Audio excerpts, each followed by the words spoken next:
मोदी सरकार में road transport राज्य मंत्री हैं जनरल वीके सिंह, जिन्होंने कभी गैर गोदी भारतीय मीडिया को प्रेस्टिट्यूट कहकर जलील किया था। आज वही मंत्री इतने सालों के बाद फिर सुर्खियों में हैं, क्योंकि अब उन्होंने विदेशी मीडिया के लिए एक नया शब्द गढ़ दिया है, सुपारी मीडिया। इस बार जनरल वीके सिंह का गुस्सा अमेरिका के मशहूर अखबार न्यूयॉर्क टाइम्स पर निकला। उसी न्यूयॉर्क टाइम्स ने हाल ही में खुलासा किया कि भारत सरकार ने 2017 में इजराइल से पेगासस स्पाईवेयर खरीदा था। अब न्यूयॉर्क टाइम्स की इस रिपोर्ट में यह भी दावा किया गया है कि मैक्सिको, सऊदी अरब, पोलैंड, हंगरी और भारत की सरकारों को पेगासस बेचा गया। आपको याद होगा, अरब पत्रकार जमाल खशोगी की हत्या में भी पेगासस का इस्तेमाल हुआ था, जिस हत्या के पीछे सऊदी सरकार के राजघराने का ही हाथ बताया जाता है। आज जब उसी न्यूयॉर्क टाइम्स ने भारत सरकार को लेकर पेगासस स्पाईवेयर की खरीद को लेकर रिपोर्ट छापी है, जिस रिपोर्ट को भारत के अखबारों ने भी छापा, तो मोदी मंत्री आग बबूला हैं। जनरल वीके सिंह बोले, क्या आप न्यूयॉर्क टाइम्स पर विश्वास कर सकते हैं? सब जानते हैं वो सुपारी मीडिया है। लेकिन भारत के मीडिया संपादकों के संस्थान एडिटर्स गिल्ड ऑफ इंडिया ने सुप्रीम कोर्ट की जांच कमेटी को एक खत लिखा है कि न्यूयॉर्क टाइम्स की यह खबर से स्पाईवेयर कांड की पुष्टि ही हुई है और कमेटी अपनी जांच पूरी करने से पहले इस खबर को एक बार जरूर देख ले, इस रिपोर्ट का जरूर संज्ञान लेगा। न्यूयॉर्क टाइम्स की खबर इसलिए भी महत्वपूर्ण है क्योंकि मोदी सरकार ने संसद में यह बयान दिया था कि उसने ये स्पाईवेयर नहीं खरीदा, कभी नहीं खरीदा। ये तो सरकार की छवि पर बट्टा लगाने की कोशिश है और राष्ट्रीय सुरक्षा की आड़ लेकर सरकार इस पूरे मामले से कन्नी काट जाती है।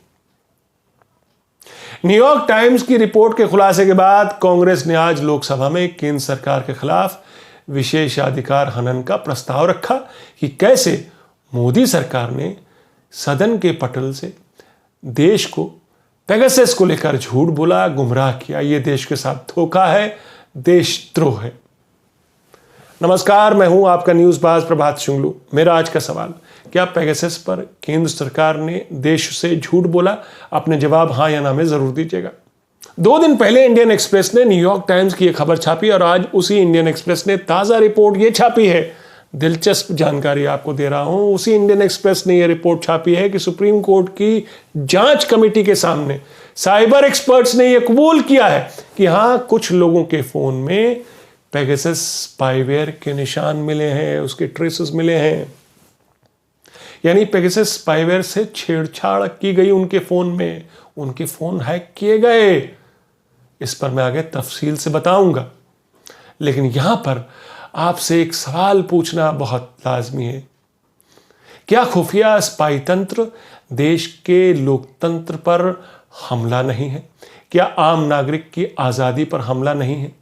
पिछले सालों में हम देख रहे हैं लोकतंत्र को कई तरीकों से कमजोर करने की कोशिश चल रही है। उसमें कानून में संशोधनों के जरिए संस्थानों को कमजोर किया जा रहा है, एनजीओज पर लगाम लगाई जा रही है, राज्यों में केंद्र सरकार की दखल बढ़ती जा रही है और इसके जरिए संघीय ढांचे को भी कमजोर किया जा रहा है। विपक्षियों पर इनकम टैक्स और ईडी की रेड डाली जाती है, खासकर उन राज्यों में जहां चुनाव होने हैं और जहां पे विपक्षी ज्यादा ताकतवर है। संविधान संशोधनों के जरिए अब तो नागरिकता को लेकर भी नए मानक तय किए जा रहे हैं ताकि संशय बना रहे, लोगों में डर बना रहे। और ऊपर से पेगासस स्पाईवेयर का इस्तेमाल करके सरकार ये बता देना चाहती है कि the big brother is watching you, हमसे कहां तक बचोगे।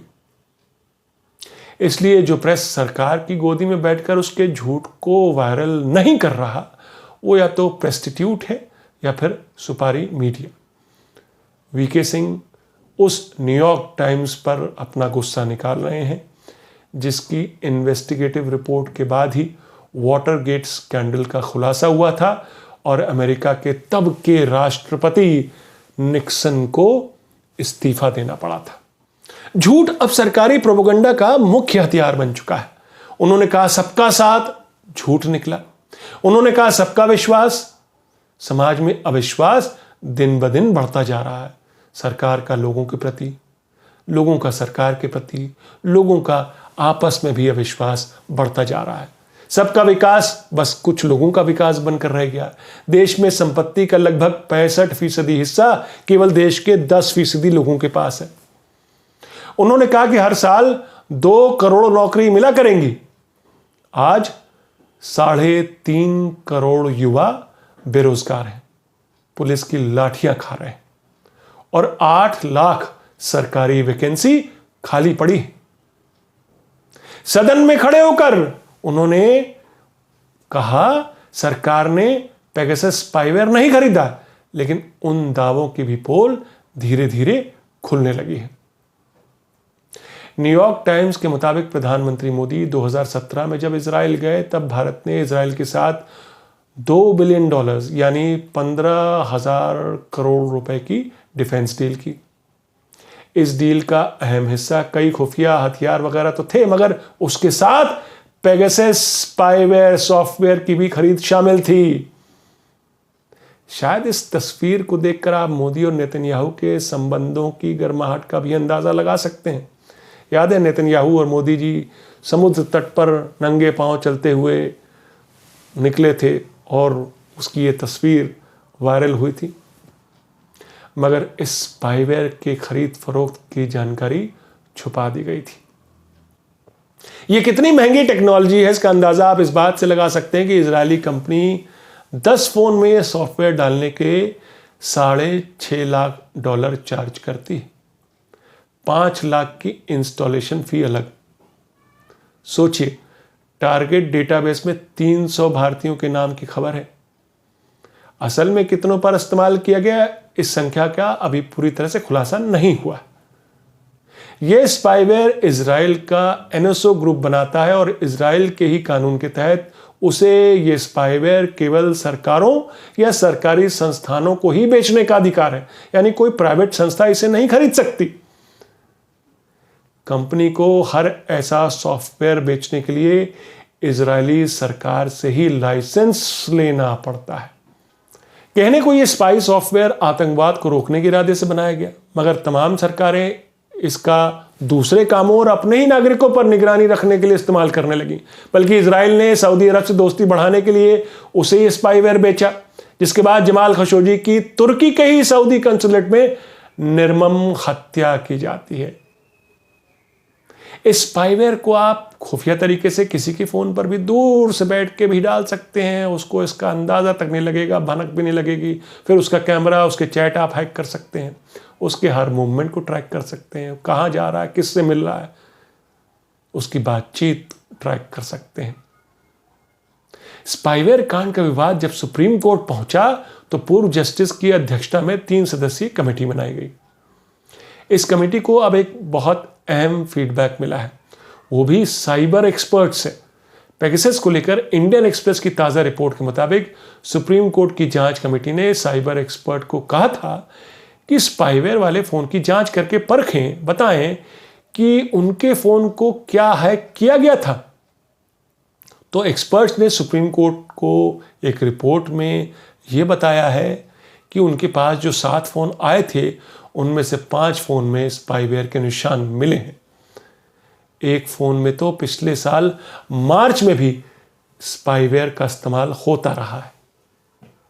यानी न्यूयॉर्क टाइम्स के खुलासे के बाद सुप्रीम कोर्ट की जांच कमेटी तक इस स्पाईवेयर के पुख्ता सबूत पहुंच चुके हैं। यानी इस्तेमाल हुआ, भारतीयों के फ़ोन में इस्तेमाल हुआ। तो किसने इस्तेमाल किया? क्योंकि ये सॉफ्टवेयर तो केवल सरकारों को बेचा जाता है। वैसे तो इस पूरे कांड का जब खुलासा हुआ था तो पता चला कि सॉफ्टवेयर के इस डेटाबेस में 300 भारतीयों के नाम है, लेकिन कितनों पे इस्तेमाल किया गया इसकी जानकारी भी नहीं है। लेकिन जिन लोगों के फ़ोन में ये स्पाईवेयर डाले जाने की बात थी उनमें राहुल गांधी, उमर खालिद, प्रशांत किशोर, पूर्व चुनाव आयुक्त अशोक लवासा, पूर्व सीबीआई डायरेक्टर आलोक वर्मा, कुछ राजनेता, उनके स्टाफ के लोग, सिटिंग जज, बहुत सारे एक्टिविस्ट्स और पत्रकार, ये सभी शामिल थे। इसलिए मेरा आज का सवाल मैं दोहराता हूँ, क्या पेगासस पर केंद्र सरकार ने देश से झूठ बोला? अपने जवाब हाँ या ना में ज़रूर दीजिएगा। तो ये थी आज की न्यूज़बाजी। फिर मिलेंगे एक नई न्यूज़बाजी के साथ, तब तक के लिए नमस्कार।